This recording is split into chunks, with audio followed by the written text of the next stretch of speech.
Assalamualaikum warahmatullahi wabarakatuh.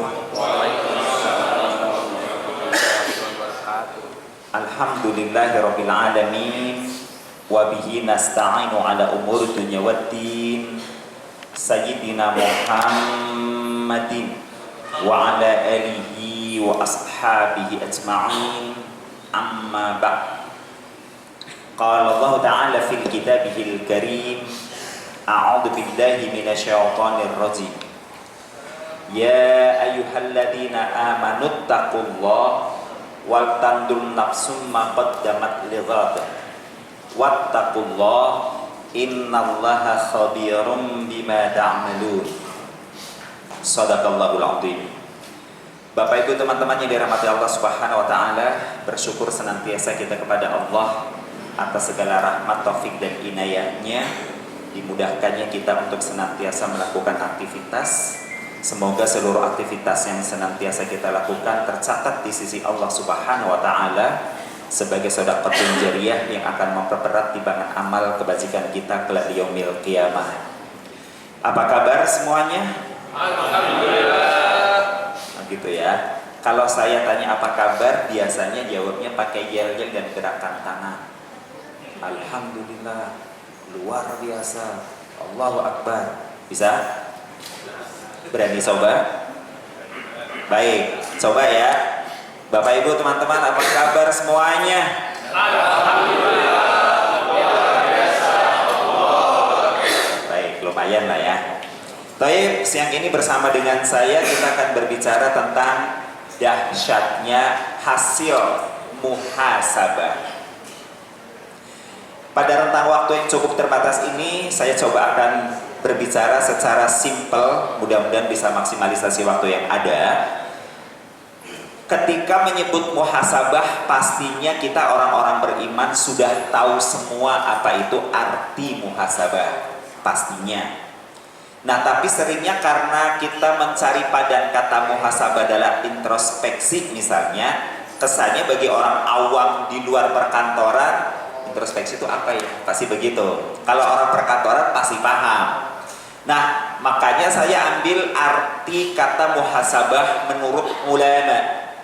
Ulama sepakat menyebutkan arti muhasabah adalah meneliti kembali perbuatan yang telah dilakukan di masa yang lalu. Nah, tentu maksudnya adalah jika kedapatan ada keburukan supaya bisa dikoreksi, jika kedapatan ada kebaikan bisa ditingkatkan, diperbaiki kualitasnya untuk masa yang akan datang. Ini makanya muhasabah itu memang menjadi penting buat kita, diteliti kembali perbuatan-perbuatan yang telah lalu. Sebagaimana yang sedang kita jalani bersama, alhamdulillah usia kita juga masuk pada bulan apa sekarang? Sya'ban, yang sebentar lagi akan tiba bulan Ramadan. Di awal Rajab, Rasulullah konon biasa berdoa kepada Allah, Allahumma barik lana fi Rajab wa Sya'ban wa ballighna Ramadan. Ngomong-ngomong, kita sudah baca doa ini semua apa belum? Sudah? Ada yang belum? Kalau ada yang belum, bareng-bareng ya, kita ulang lagi. Bismillahirrahmanirrahim. Allahumma barik lana fi Rajab wa Sya'ban wa ballighna Ramadan. Ya Allah, berkahilah usia kami di bulan Rajab dan Sya'ban, dan hantarkanlah usia kami masuk pada bulan Ramadan. Amin. Nah, bisa jadi bulan ini hari-harinya juga momentum terbaik buat kita untuk melakukan muhasabah. Paling tidak muhasabah terhadap amaliyah Ramadan tahun lalu dan bulan-bulan sesudahnya sampai hari ini. Kenapa demikian? Karena sebenarnya muhasabah juga merupakan amalan-amalan para salafus soleh, orang-orang soleh sebelum kita, sebagaimana yang diungkapkan oleh Sayyidina Umar bin Khattab radhiyallahu anhu. Hasibu anfusakum qabla an tuhassabu. Hisablah diri kamu sebelum kamu dihisab oleh Allah Subhanahu wa ta'ala. Dalam akidah keyakinan kita bahwa ada kehidupan setelah kematian dan prosesinya nanti salah satunya adalah yaumil hisab, hari penghisaban setiap amal itu ada. Makanya Umar jauh-jauh hari, berapa ribu tahun yang lalu? 1500 sama 1400? Ya kan 1400 nih ya. Ya beda-beda tipis lah. 1400 tahun yang lalu orang soleh sebelum kita, nenek moyang kita itu sudah mengingatkan, hasibu anfusakum qabla an tuhassabu. Hisab diri kamu sebelum kamu nanti dihisab oleh Allah Subhanahu wa ta'ala. Kemudian kapan dong idealnya kita melakukan aktivitas muhasabah? Untuk mencari jawabannya kita pinjem ucapan salafus soleh dulu lagi juga, namanya Ibnu Qatadah. Beliau berpesan, ibarat seorang pedagang, mereka biasa melakukan muhasabah ketika melakukan aktivitas perdagangan mereka, baik saat akan memulai ataupun setelah menyudahi aktivitas perdagangannya. Sampai di sini jadi kita ngambil kesimpulannya, muhasabah yang baik dilakukan setiap saat. Lebih mudah lagi deh ya. Soalnya kalau nunggu ntar malam belum tentu begitu mau tidur kita ingat muhasabah, kan begitu ya. Atau nunggu deh besok pagi, belum tentu besok pagi ada waktu untuk muhasabah. Nah, karena muhasabah ini merupakan amalan para salafus soleh, dalam hal ini tadi ucapan Sayyidina Umar bin Khattab radhiyallahu an, buat kita generasi Islam penerus nilai-nilai Islam, ketika melakukan amalan ini maka akan mendapat pahala sunnah. Sebab yang namanya amalan sunnah itu, di samping ia adalah merupakan contoh gerak fisik aktivitas Rasulullah, bisa juga amalan ini adalah amalan yang dilakukan oleh para sahabat yang mereka hidup di masa Rasulullah SAW, menjadi murid Rasulullah secara langsung, dan mereka pada saat itu melakukan sebuah amalan. Dan pada saat mereka melakukan sebuah amalan, Rasulullah melihat atau mendengar, tapi Rasulullah bisa jadi mengiyakan, bisa jadi mendiamkan.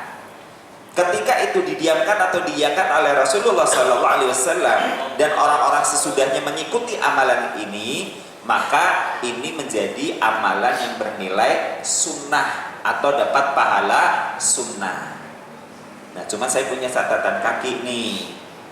Muhasabah sebagaimana riyadhah adalah merupakan sunnah yang terabaikan di tengah kehidupan kita putra putri Islam. Betul apa leres?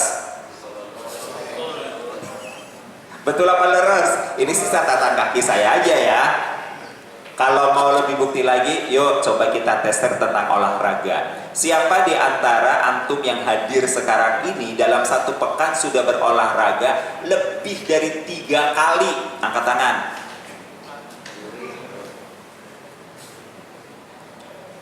Olahraga wajib apa sunnah?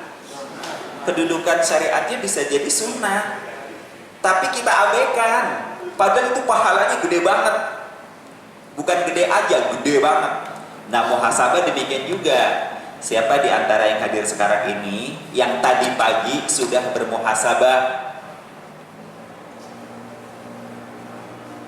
Oh, kosong juga ya. Biasanya bangun tidur baca doa dulu apa meraih handphone dan baca message WA dulu? Nah, nggak lagi ngomong diri sendiri ya, nggak ngomongin orang lain nih. Baik, nah ini terbukti, berarti catatan kaki saya, ini amalan sunnah padahal pahalanya besar, dahsyat kebaikannya, tapi ini terabaikan di tengah kehidupan kita putra putri muslim. Nah, di antara kebaikan-kebaikan muhasabah yang begitu dahsyat, di antaranya pertama, dengan bermuhasabah, maka akan memperkokoh dan meningkatkan kualitas keimanan dan ketakwaan kita kepada Allah Subhanahu wa Ta'ala. Bagaimana tidak? Sebab ketika bermuhasabah, seseorang sesungguhnya dia punya kesempatan untuk cooling down, lantas ia akan bertadabur dan tafakur, tadabur Al-Quran dan Sunnah, tafakur terhadap amalia-amalia yang telah dikerjakannya di masa yang lalu. Apakah perbuatannya itu sudah klop dengan Al-Quran dan Sunnah ataukah masih melenceng? Itu udah pasti itu. Nah, dampak dari ini bisa memperkuat keimanan dan ketakwaan plus meningkatkan kualitasnya kalau seseorang itu bermuhasabah. Yuk kita lihat apa yang Allah firmankan untuk kita di surah Al-Hasyr surah 59 ayat 18. A'udzubillahi minasyaitonir rajim. Ya ayyuhalladzina amanu taqullah wal tandrun nasum ma qaddamat lighad wattaqullah innallaha khabirum bima ta'malun. Kita lihat ya, kita pretel ini kalimatnya atau ayatnya. Ya ayyuhalladzina amanu, yang dipanggil adalah mereka yang di dalam dadanya ada benih keimanan. Berarti ini privilege apa terlalu umum? Privilege, hanya yang ada keimanan di dadanya dipanggil oleh Allah. Dan perintah Allah apa? Ittaqullah, bertakwalah kepada Allah. Takwa secara lughah, secara bahasa para ulama mengartikan takut. Takut kepada Allah beda dengan takut kepada binatang buas. Takut kepada binatang buas mendekat atau menjauh? Takut kepada Allah pasti mendekat. Kita ambil kata takwa ini dengan arti mendekat. Maka perintahnya adalah, hei kalian, khusus buat kalian yang di dalam dadanya ada benih keimanan, dekatilah Allah. Ini kita penggal dulu ya. Kemudian kita lompat, pinjem surah Ali Imran ayat 102. Ya ayyuhalladzina amanu taqullaha haqqa tuqatih wa la tamutunna illa wa antum muslimun. Hai orang-orang yang beriman, dekatilah Allah dengan sebenar-benarnya dekat.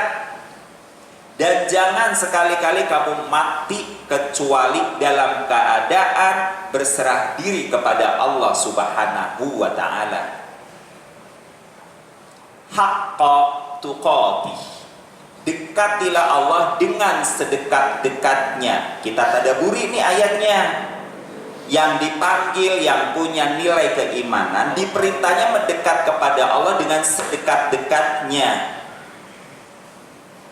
Berarti apa yang harus saya lakukan secara syariat untuk meningkatkan takwa, meningkatkan kedekatan kita kepada Allah Subhanahu wa Ta'ala?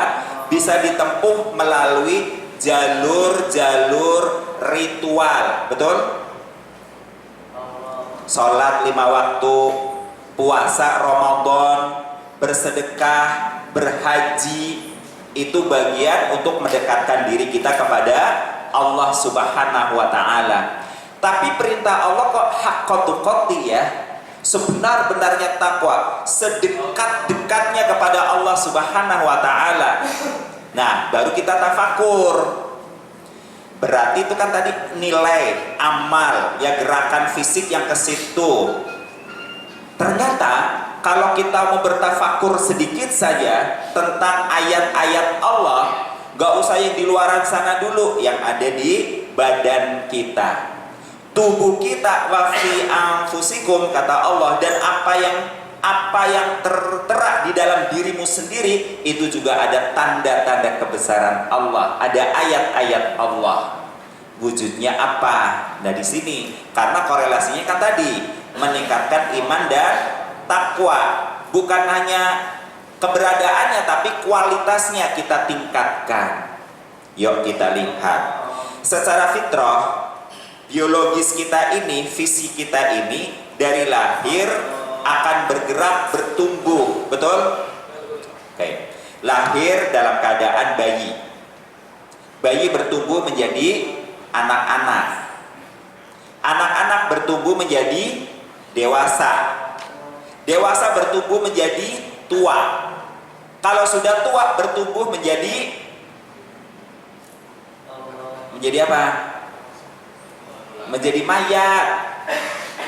Bahasanya mau disebut mayat mati apa meninggal? Iya, lebih enak yang mana nih? Ya kan? Makanya berita kematian yang tersiar di toa-toa, di masjid-masjid, di musola-musola adalah telah kembali ke haribaan Allah. Artinya fisik kita ini setiap saat bertumbuh mendekat kepada Allah Subhanahu wa ta'ala. Yuk kita cloping dengan ayatnya tadi, kan begitu kan? Ittaqillaha haqqa tuqatih. Dekatilah Allah dengan sedekat-dekatnya. Jadi maksudnya bagaimana? Gitu.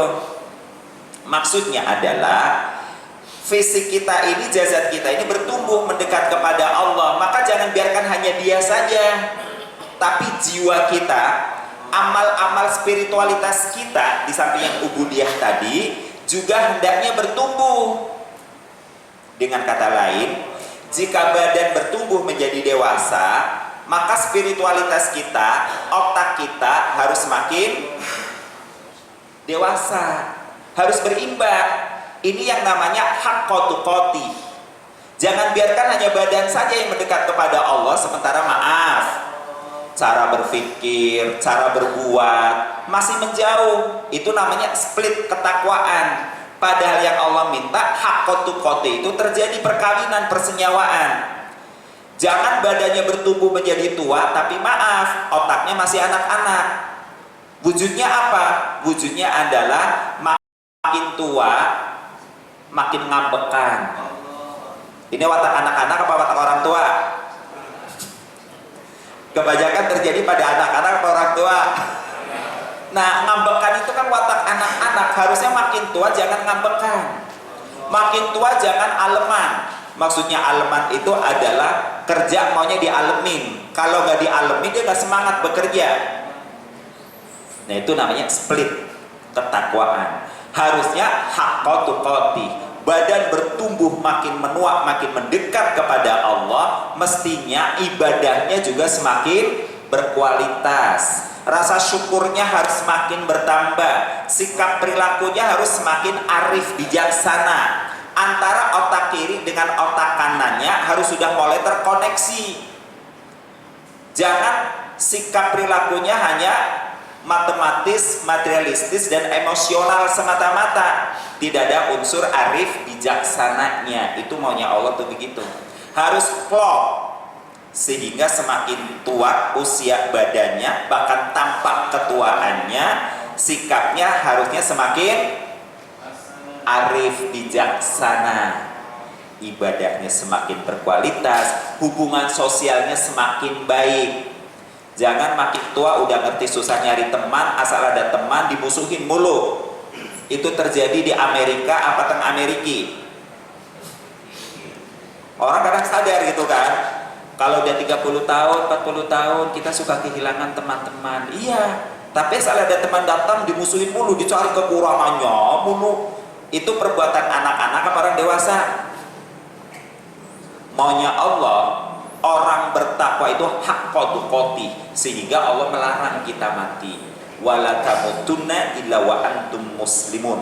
Jangan sekali-kali kamu mati kecuali mati kamu dalam keadaan raga dan jiwa kamu menyatu untuk mendekat kepada Allah Subhanahu wa ta'ala, mengaktualisasikan syariat Allah. Nah, maka kembali lagi ke surah Al-Hasyr, di kalimat berikutnya Allah menyebutkan wal tandur nafsum ma qaddamat lighat, dan hendaknya setiap jiwa. Nah, yang dipanggil nih nafsu ini di jiwa nih, bukan fisik, gitu kan? Makanya disebutnya diri. Kalau secara dohirnya diartikan nafs ini diri. Nah, tapi yang benar nafs yang ditunjuk di sini adalah jiwa, dan hendaknya setiap jiwa memperhatikan Persiapan apa? Nah, bicara persiapkan tadi bicara nilai-nilai kebaikan. Kebaikan-kebaikan apa yang sudah ia perbuat untuk menghadapi hari esok. Jangan biarkan badannya saja nih, badan aja diperhatikan, ya kan? Makan sehari harus berapa kali? Oh, 3, ya kan? Minum sehari harus berapa liter? Oke. Kalau ngaca yang diperhatikan, makin kenceng apa makin keriput muka? Nah, jangan itu aja diperhatikan, kata Allah. Boleh-boleh aja memelihara badan, ya kan? Mau menjaga keremajaan tubuh, silahkan. Tapi kata Allah, kualitas kejiwaan kamu juga harus diperhatikan. Wal tamdur nafsum maqad damat lighat, dan hendaknya setiap diri, setiap jiwa memperhatikan persiapan apa yang telah dilakukannya untuk menghadapi hari esok. Hari esok yang dimaksud kalau masih ada umur, berarti media waktu yang Allah sediakan ini mau diisi dengan amal yang seperti apa. Perhatikan di waktu sekarang ini.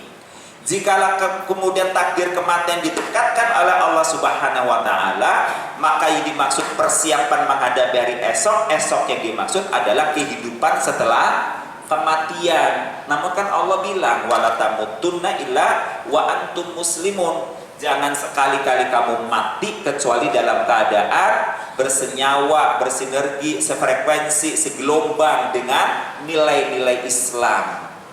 Nah, maunya Allah seperti ini.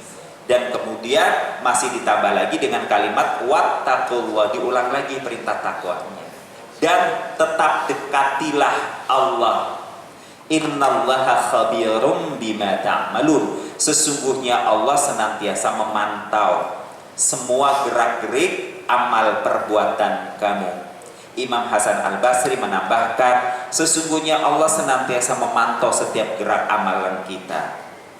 Ia merekamnya dengan gambar, mencatatnya dengan tulisan, lantas semuanya itu di-mapping dengan rapi, disimpan di sisinya meskipun kita telah melupakannya. Ini perlunya muhasabah. Yang kedua, dahsyatnya kebaikan muhasabah adalah akan meringankan hisab kita nanti di yaumil akhir. Ini juga terkait dengan ungkapan Hasan Al-Basri. Bermuhasabah di dunia akan meringankan hitung-hitungan gitu ya, amalan kita nanti di yaumil akhir. Bagaimana kita coba menerjemahkan kalimat ini? Kita lihat dari informasi Al-Quran maupun hadis tentang alur perjalanan hidup Bani Adam. Singkat cerita, secara makrokosmos jagat raya ini, perjalanan waktunya akan sampai pada satu momentum yang disebut dengan as-sa'ah. Apa itu as-sa'ah? Yang lupa angkat tangan, yang lupa. Yang belum tahu as-sa'ah.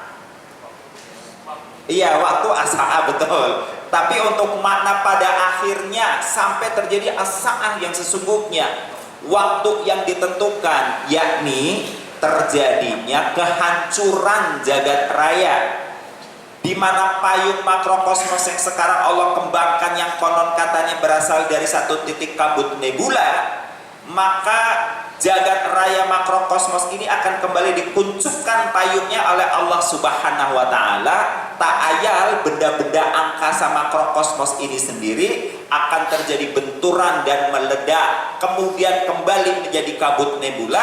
Pada kondisi itu kemudian dilenyapkan oleh Allah Subhanahu wa Ta'ala. Klik, habis. Dan pada masa itulah Allah akan bertanya kepada dirinya sendiri, Man Malikul Azim Al-Yaum. Siapakah raja yang paling berkuasa pada hari ini? Senyap, nggak ada suara, nggak ada jawaban, karena memang nggak ada kehidupan. Maka Allah menjawab lagi untuk dirinya sendiri, Ana Malikul Azim Al-Yaum. Akulah penguasa yang paling besar pada hari ini. Lantas Allah menciptakan bumi pada versinya untuk kali yang kedua saat itu. Di dalam bumi itu sudah atau masih mengandung butir-butir ujung tulang ekor kita. Butir ujung tulang ekor inilah molekul kehidupan kita, setiap kita punya.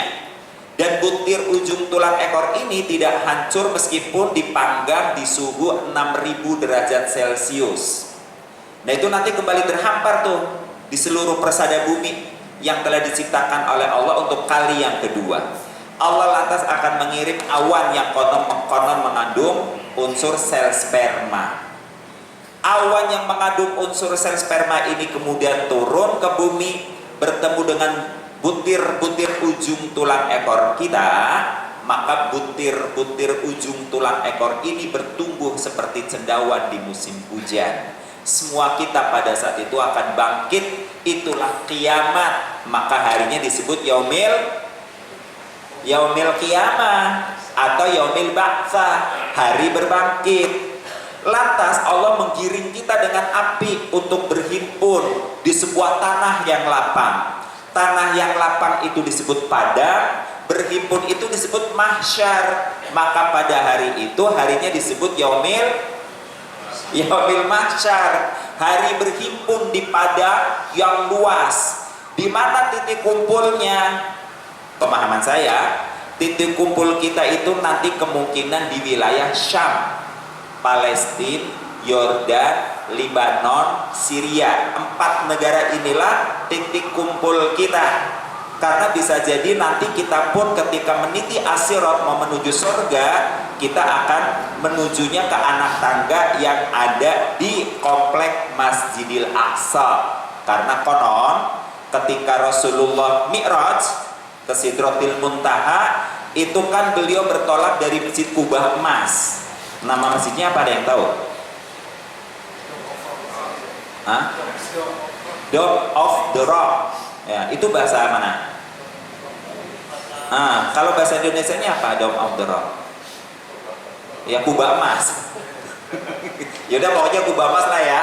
Itu kan tempat Rasulullah Mi'raj. Konon itu jalur terdekat untuk naik ke surga. Nah sekarang saya pengen nanya ke antum semua, antum mau naik surganya lewat jalur reguler apa jalur singkat? Kalau reguler dari Indonesia panjang, tapi kalau mau jalur singkat ya harus jalan kaki dulu ke Masjidil Aqsa, ya kan? Makanya disebut yaumil mahsyar. Memang kita akan berhimpun ke sana, semuanya akan digiring ke sana. Cara giringnya simple, Allah kirim api agar manusia lari meninggalkan api itu menuju ke titik kumpul. Nah di titik kumpul inilah kemudian ada prosesi hisab. Hari itu disebut yaumil hisab. Mulai nih prosesi hisab ini, sesi awalnya adalah menerima dan membaca kitab catatan amal kita. Ini ditegaskan oleh Allah dalam surah Al-Isra. Saya terlupa ayatnya, tolong dibantu cari kalau ada. Iqra kitabak kafa binafsikal yawma 'alaika hasiba. Bacalah kitabmu sendiri dan cukup pada hari ini dirimu sendiri yang menghitungnya. Jadi nggak dihitungin orang. Yang baca kitab kita siapa? Kita sendiri. Ada yang menerima kitab secara berhadapan, dikasihkan dengan tangan kanan secara baik-baik, beruntunglah dia. Ada yang menerima kitab, dikasihnya berhadapan tapi dengan tangan kiri, celakalah dia. Ada yang menerima kitab, dikasihnya dengan tangan kiri, sudah begitu yang ngasihnya membelakangin kita, kemudian dilempar, maka binasalah dia. Tapi semuanya wajib membaca kitabnya. Nah, kalimatnya kita kaitkan dengan ungkapan Hasan Al-Basri. Bermuhasabah di dunia akan meringankan hisab kita di yaumil akhir. Kita ubah kalimatnya menjadi membaca kitab kita, gitu ya. Membaca kitab kita selama di dunia terhadap amal-amal yang telah lalu tadi akan meringankan bacaan kitab kita nanti di yaumil akhir. Belum lagi kalau ternyata kitabnya bentuknya adalah hard copy. Nah, mari kita hitung. Antum yang hidup sekarang ini di dunia ini, yang usianya sudah di atas 50 tahun, angkat tangan. Oh, nggak ada ya? Satu. Oke, berarti cuma kita berdua nih, Mas. Antum maunya jatah hidup di dunia ini 70 atau 100 tahun? Biar yang 50 nggak terlalu deg-degan gitu. Ntar kalau saya bilang 60, ya saya udah 54. Anggap 100 tahun lah ya. Sepakat dulu ya, sepakat ya. Anggap kita 100 tahun. Cara ngitungnya untuk membaca kitab bagaimana? Coba kita breakdown. Hitungan anggap 100 tahun. Kita pengen tahu nih seberapa tebal, seberapa banyak kalimat yang akan kita baca nanti. 100 tahun di breakdown hitungannya dengan standar tahun. Tahun di breakdown lagi menjadi bulan, bulan di breakdown menjadi minggu, minggu di breakdown menjadi hari, hari di breakdown menjadi jam, jam di breakdown menjadi menit, menit di breakdown menjadi detik.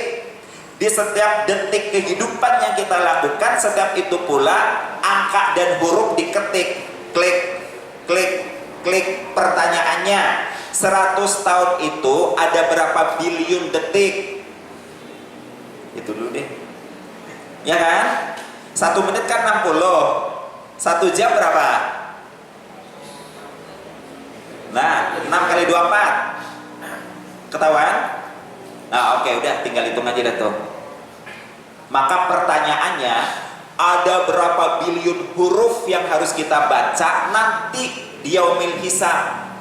Maka saya bilang, kalau kitabnya dalam bentuk hard copy, pertanyaannya 100 tahun itu tebalnya jangan-jangan lebih tinggian kitab kita daripada kita yang mau membacanya. Kira-kira mabok apa muntah-muntah? Wong kita umur baru 40 tahun, mertamu sama teman yang lagi ngambil spesialis, bukunya tebel. Kita nanya, itu buku kuliah kamu? Iya. Kamu baca itu? Iya. Semuanya? Iya. Ya Allah, saya lihat aja udah enak banget, pengen muntah, apalagi baca. Pernah dengar yang begini? Yang ini apa yang itu? Iya kan? Kita melihat buku tebel aja rasanya udah enak, pengen muntah, nggak sanggup membaca. Nanti di yaumil hisab kita wajib membaca buku catatan kita. Saya katakan, kalau bentuknya hard copy ada berapa bilion huruf itu. Nah, tinggal pikir deh tuh, mau habis berapa hari baca di sana nanti.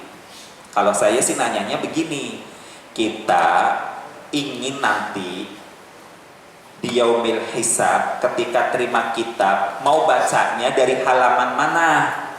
Halaman pertama, halaman tengah, atau halaman akhir? Pengennya yang mana pengennya? Oh, yang akhir. Kalau saya punya pilihan berbeda. Karena saya kasih materi, saya jadi tahu. Saya maunya bacanya cover belakang dan tulisannya mati syahid. Lama apa cepat bacanya? Nah, caranya bagaimana? Di dunia kita harus muhasabah, makanya baca, teliti kembali, periksa kembali amalan kita yang telah lalu, lakukan sepanjang kita masih hidup di dunia. Kata Hasan Al-Basri, itu akan meringankan bacaan kita nanti di yaumil akhir. Harapannya kalau sudah kita muhasabah setiap saat, setiap hari di dunia, kan yang nggak bisa kita hasil muhasabah mungkin nanti pada saat hembusan nafas kita yang terakhir, betul?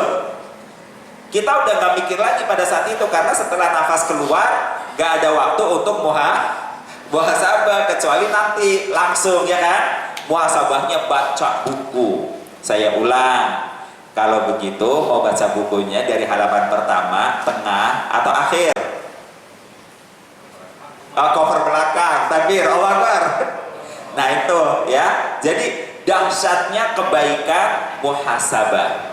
Pak, Bu, ternyata waktu di jam saya menunjukkan pukul 13 kurang 2 menit. Kita sudahi atau lanjutkan 1 poin lagi? 1 poin lagi berapa menit harus bicara? Oh 10 menit, oke baik.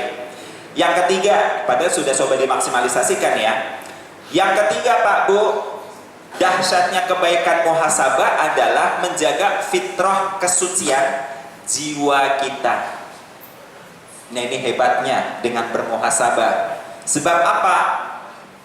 Sebab ketika bermuhasabah kita mendapatkan kebaikan, kita bersyukur. Kita mendapatkan ada keburukan, kita istighfar. Kita mendapatkan ada orang menyakiti kita. Nah di sini tantangannya. Dan sumber kisahnya dari sahabat Nabi yang bernama Sa'ad bin Abi Waqqas. Beliau biasa bermuhasabah setiap malam, singkat cerita gitu ya. Sehingga ketika Rasulullah sedang berbicara di majelis seperti ini, tiba-tiba beliau menengadah ke langit, kemudian bibir beliau berucap seakan-akan sedang berbincang. Lantas beliau setelah selesai itu menatap wajah para sahabat dan mengatakan, sebentar lagi akan tiba di tengah kita manusia surga yang berjalan di muka bumi. Coba, orangnya masih hidup, jasadnya masih ada, masih normal kayak kita, tapi sudah disebutnya manusia surga. Sedangkan kita tahu penghuni surga adalah orang yang suci dan disucikan, orang yang dibersihkan oleh Allah Subhanahu wa Ta'ala. Ini 3 hari 3 kali berturut-turut Rasulullah menyebut sosok seperti itu. 3 kali 3 hari berturut-turut pula yang hadir adalah Sa'ad bin Abi Waqqas. Maka Imam Ali bertanya kepada Rasulullah, apa rahasia dia sampai disebut begitu ya Rasulullah? Dan ingat, Rasulullah itu kata Allah, wa may yantiqu 'anil hawa in huwa illa wahyu yuha. Dan yang diucapkannya itu bukan berdasarkan apa? Tren-trenan belaka, bukan sekedar gegayaan. Yang diucapkan oleh Rasulullah kata Allah itu wahyu. Berarti yang menyebut Sa'ad bin Abi Waqqas manusia surga yang berjalan di muka bumi sebenarnya adalah Allah Subhanahu wa Ta'ala, disampaikan lewat lisan Rasulullah Sallallahu Alaihi Wasallam. Makanya Imam Ali takjub dan ingin mencari tahu rahasianya. Kata Nabi, kau pergilah ke sana. Pergi ke sana ternyata nginep 3 hari nggak nemu. Begitu mau pulang baru Imam Ali sampaikan begini dan begitu, kok disebut Nabi seperti ini, apa amalan kamu? Lu juga nggak ngerasa. Akhirnya yuk kita muhasabah bareng. Begitu muhasabah bareng baru ingat, oh iya Ali, setiap malam ketika saya sudah mau tidur, saat raga ini rebah di pembaringan, saya bermuhasabah. Kalau saya dapatkan kebaikan, maka malam itu saya bertasbih, tahmid, tahlil dan takbir memuji Allah sebagai tanda syukur. Jika saya dapatkan ada kemaksiatan, keburukan yang saya lakukan, maka ucapan-ucapan tadi saya tambah dengan istighfar. Jika ternyata saya dapatkan ada orang mendolimi saya, ucapan di atas tadi saya tambah dengan kalimat, ya Allah ya Rabb, si Fulan hari ini menyakiti saya, tolong ampuni dia, maafkan dia, karena sesungguhnya saya telah memaafkannya. Dengan saya mengucapkan seperti ini Ali, saya tidur malam itu dengan hati yang plong, yang lapang. Tidak terbetik sedikit pun dalam benak pikiran saya untuk melampiaskan dendam saya. Sedikit kenalan yuk dengan Sa'ad bin Abi Waqqas. Beliau itu anak bangsawan. Dia badannya gagah, tegap dan punya karisma, disegani oleh banyak orang.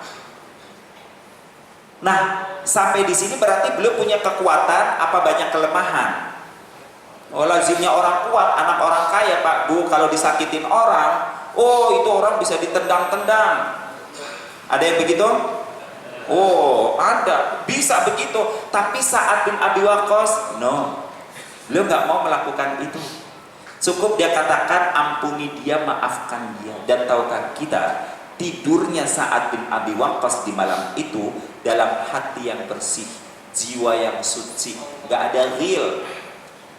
Makanya meskipun dia ada di bumi dan bergerak kemana-mana, Nabi nyebutnya manusia surga yang berjalan di muka bumi. Ini sebutan biasa apa lebay? Luar biasa. Dan ini dahsyatnya muhasabah. Penutup yang keempat, karena waktunya sudah habis. Imam Ali radhiyallahu anhu beliau berkata, merenung sesaat, dalam kurung ya saya tambahin, bagi seorang mukmin itu lebih baik baginya daripada ibadahnya selama 1000 tahun. Pernah mendengar ungkapan ini? Coba kita bayangkan. Kalau kita orang beriman Pak Bu, cuma duduk diam, merenung, bermuhasabah terhadap tadi perbuatan-perbuatan kita, kemudian kita lakukan seperti ucapan Sa'ad bin Abi Waqqas, itu disebutnya sesaat. Yang namanya sesaat itu kan seperti gerakan tumaknina dalam sholat. Begitu kita bilang walau dolin amin, mau ruku itu kan berhenti sesaat. Kira-kira berapa detik tuh sesaatnya? Nah, gak lama kan? Imam Ali bilang merenung sesaat itu lebih baik dibanding ibadah selama 1000 tahun. Ini dahsyatnya bermuhasabah. Siap melakukannya? Takbir, Allahu Akbar. Baik, mudah-mudahan dengan demikian kita bisa menyusul para salafus soleh menjadi manusia yang utama di tengah kehidupan kita. Ya, bahagia di dunia, bahagia juga sampai ke akhirat. Baik, sampai di sini yang bisa saya bicarakan. Mohon maaf kalau ada kekurangan dan kekhilafan. Kita tutup dengan doa kafaratul majelis. Subhanaka Allahumma wa bihamdika asyhadu an la ilaha illa anta astaghfiruka wa atubu ilaik. Wassalamualaikum warahmatullahi wabarakatuh. Waalaikumsalam.